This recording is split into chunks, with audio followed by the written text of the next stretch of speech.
ونستغفره ونؤمن به ونتوكل عليه ونعوذ بالله من شرور أنفسنا ومن سيئات أعمالنا من يهده الله فلا مضل له ومن يضلله فلا هادي له ونشهد أن لا إله إلا الله وحده لا شريك له ونشهد أن سيدنا وسندنا ومولانا محمدا عبده ورسوله أرسله الله تعالى إلى الناس كافة بشيرا ونذيرا وداعيا إلى الله بإذنه وسراجا منيرا أما بعد فأعوذ بالله من الشيطان الرجيم بسم الله الرحمن الرحيم وأقيموا الصلاة وآتوا الزكاة صدق الله العظيم.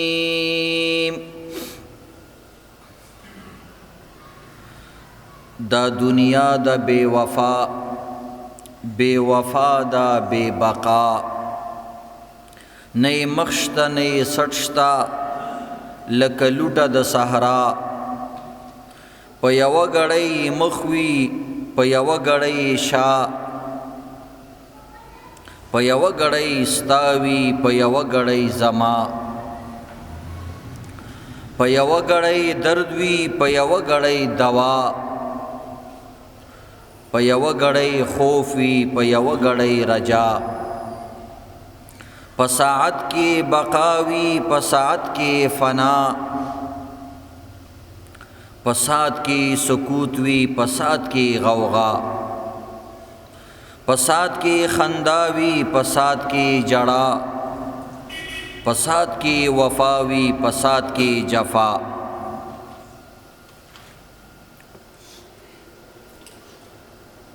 پسات کی افلاس وی پسات کی غنا نشان لری نشکل کلداشی کلدا خدای دې څوک پیخ مکړي رحمانا پدا سے رنگ بلا. ټول حاضرین درود شریف وای. اللهم صل علی محمد وعلى آل محمد وبارک وسلم. محترم سامعین کرام، یو څو خبرې ستاسو مخې ته وړاندې کړم. یو د رجب د دې میاشت متعلق دوه درې خبرې،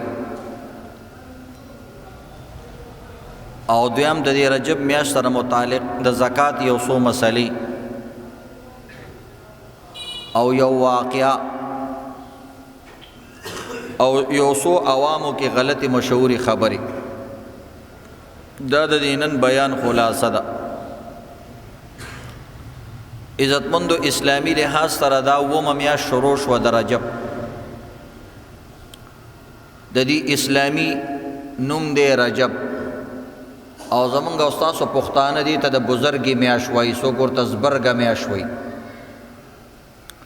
او دا نوم یې واقعي همداسې زبرګه او بزرګه ویل دي ته بهتر دي، ځکه قرآن پاک او احادیثو کې څلورو میاشتو ته بزرګې میاشتې ویلې شوي دي او د تعظیم او د عزت میاشتې ویلې شوي دي. درې میاشتې مسلسل دي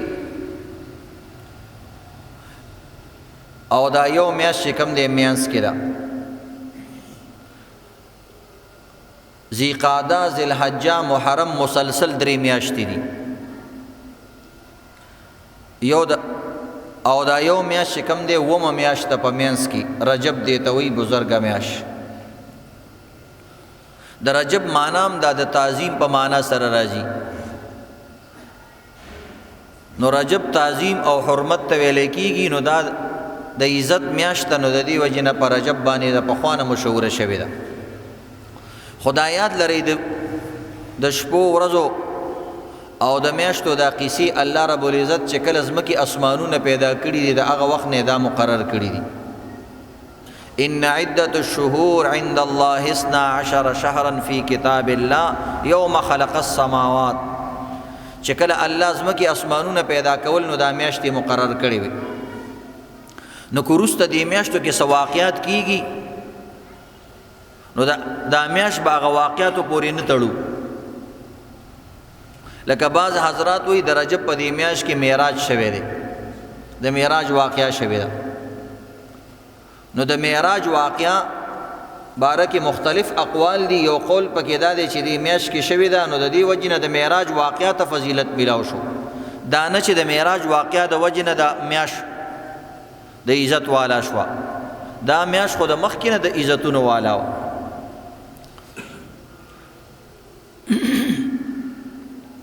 نو بهرحال دې ته رجب میاشت ویلی کېږي عزتمند. د جاهلیت په وخت کې به دوی کې خلکو ډېره غلو کوله، بعضې خبرو له به ډېر زیاتوالی ورکو، د حد نه به یې زیاتولی، دې ته غلو وایي. بیا شریعت کې چې کوم دی عزتمندو د میانه روۍ خبرې بیان شوې. نو د دې وجې نه د دې میاشت متعلق یو څو خبرې یاد لرئ. دا د برکت میاشت ده، دا قرآن کې راغلي، دا حدیث کې راغلي دي. خدا پورا میاشت د برکت ده. دی کې څه خاص ورځې ته یا خاص ټیم ته یا خاص ذکر ته یا خاص عمل ته په یو خاص ورځ کې څه خاص فضیلت نه دی حاصل. خو قرآن کې راغلي دا د برکت میاشت ده.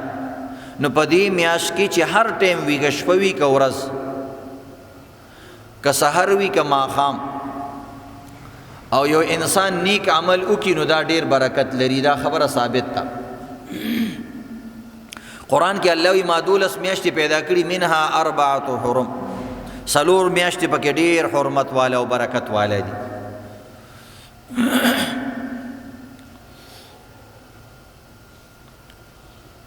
نو چې څنګه دا میاشت شروع شي نو په هغه شپه باندې عزتمندو انسان له نیک عمل شروع کول پکار دي.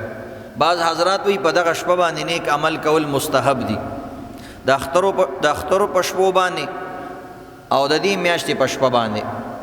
خو بهرحال عزتمندو هر وخت برکتي دی.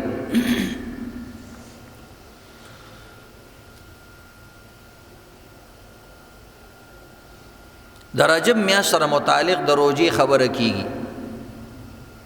په دې میاشت کې روزه نیول ډېر برکت لري. دغه رنګ لمونځ کول پکې ډېر برکت لري، عبادت کول پکې ډېر برکت لري. البته د روزې په باره کې بعض روایاتو کې دا راځي چې نبی علیہ الصلوۃ والسلام د رجب د ټولو روزو نه منع کړې ده. ان رسول الله صلی الله علیه وسلم نهى عن صيام رجب كله. او بعض روایاتو کې راځي چې نبی علیہ الصلوۃ والسلام به د رجب د روزې خلکو ته بیان کو. یو صحابي نبی علیہ السلام لراله ویل جیز روزي نسما نفلی. نبی علیہ الصلوۃ والسلام ورته ویلي ویل میاشت کې یو ورځ روزه نیسا، یا میاشت کې 2 ورځې روزه نیسا، یا میاشت کې 3 ورځې روزه نیسا. هغه ویل نه چې زما طاقت نورم زیات دی. به نبی علیہ السلام ورته دی مبارک میاشت کې روزه نیسا، و چې زما طاقت نورم زیات دی. نبی علیہ السلام ورته 3 روزه نیسا مسلسل، او بیا ورپسې افطار کوا. مطلب 3 ورځې روزه نیسا او 3 ورځې منیسا. نو د رجب په میاشت کې او د بزرګو میاشتو کې نبی علیہ الصلوۃ والسلام خلکو ته ویلي چې تاسو روزه نیسئ. سعید ابن جبیر رضی الله تعالی عنہ فرمایي چې نبی علیہ السلام به د رجب په میاشت کې کله داسې مسلسل لګاتار روزه نیولې، وایي زمونږ به دا یقین پیدا شو چې روزه به نه پرېږدي. بیا به داسې مسلسل پرې غوستي چې زمونږ به یقین پیدا شو چې بله روزه به ونه نیسي. نو اوس روایاتو کې راځي چې روزې نه نبی علیہ السلام منم کړې ده او روزې د نیولو هم ویلي دي. نو دا دوانه خبرې په خپل ځای باندې صحیح دي چې د کومې خبرې نبی علیہ الصلوۃ والسلام منع کړې ده چې داسې منیسئ، نو هغې مطلب دا دی چې مسلسل د روزې په شان چې څنګه تاسو د روزې په میاشت کې روزې نیسئ نو دې میاشت کې منیسئ لګاتار مسلسل.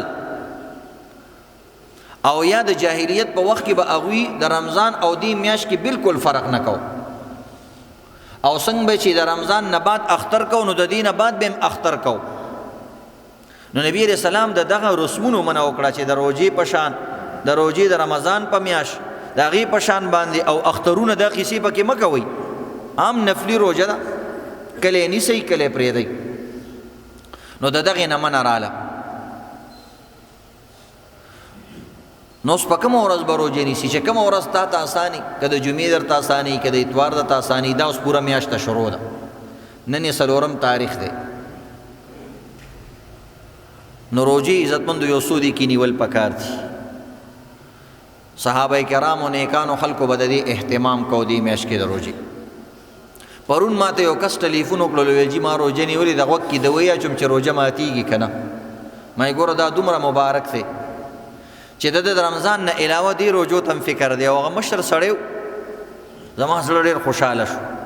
ما یې خدایه پاکه په دې زمانه کې هم داسې خلک شته چې د نفلي روژو اهتمام کوي، ځکه چې دا زما د پیغمبر په حدیثو کې راغلی دي او الله په قرآن کې دې میاشتو ته مبارکي ویلي دي. نو د دې اهتمام کول پکار دي. څه مخصوص عبادت پکې بل شته؟ بعضو روایتونو کې مخصوص قسمه عبادتونه او د منځونو تذکیرې راغلي دي، خو هغه روایات ډېر کمزوري دي. نو لہذا عزتمندو هر عبادت کولی شي، کله مونځ کوه، کله عبادت، کله درود شریف وایا، کله تلاوت کوه. نو د ټولو عبادتونو اهتمام کول پکار دي.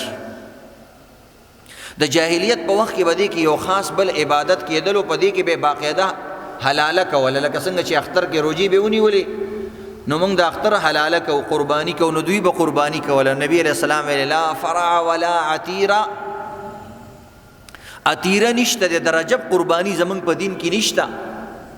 د نشته اوس دوه مطلب دي، یعنی دا به د سره کوئ نه په دې میاشت کې، ځکه هغه خلک یې کوي د جاهلیت والا خلک یې کوي. یا دویم مطلب یې دا دی چې دا فرض او واجب نه ده، کاسې څوک قرباني